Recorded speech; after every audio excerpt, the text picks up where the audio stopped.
Despite 4 DNFs in 7 NASCAR starts across all 3 series at Texas, Anthony Alfredo came into the Xfinity Series race in the Lone Star State with some confidence. Yes, he remembered those previous runs where he met misfortune multiple times in crashes, but he focused on the speed he's had in his cars, including 2020 while at Richard Childress Racing when he impressively finished 3rd. Heading into this year's fall race around the 1.5-mile circuit, the 23-year-old believed his number 23 Our Motorsports car was no different.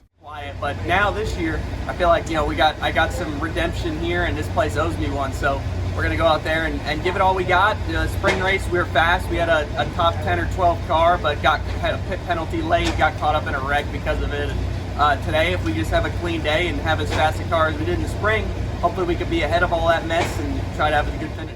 Before climbing inside his car, Alfredo had to worry about something more than his competitors. It felt like anything but a fall race with temperatures hovering in the mid-90s. During practice, the Our Motorsports car made 15 trips around and learned how to deal with the hot, slick conditions. Appropriately, the number 23 finished 23rd with the top lap of 30.47. On his qualifying run, Alfredo ran a better time than his best practice lap, but so did the rest of the field, and he started the race from the 25th position. Unfortunately, things didn't get off to a great start at the drop of the green flag when pole sitter Brandon Jones got sideways on the first turn on lap 1. That stall at the front of the field caused a chain reaction as cars checked up behind. Alfredo was one of the recipients and suffered nose damage that affected the aero and dramatically slowed the car. From there, it was wait for the first caution to make repairs. When it finally came, crew chief Pat Trison had the team apply bare bond tape to the front of the car. It didn't help much as Alfredo finished 30th at the end of stage 1. The second stage was much of the same as the team continued to make adjustments and scored another 30th place finish. In the final stage, with playoff drivers getting antsy and trying to make their way up front, Alfredo hoped to avoid his previous fate on multiple occasions, getting caught up in someone else's mess and ending his day early. It almost happened on lap 111 when Brandon Brown and AJ Allmendinger made contact and started a multi-car pileup. Fortunately, in the chaotic crash, the number 23 car was able to escape with just cosmetic damage. From there, Alfredo battled the steering in his car, but held on in what turned out to be a battle of attrition and made his way inside the top 20, where he took the checkered flag 19th for his second best finish on the track in the Xfinity Series. After the race, with so many cars crashing out, Alfredo was just happy to survive and pleased with how his team overcame adversity throughout the race, starting on that opening lap.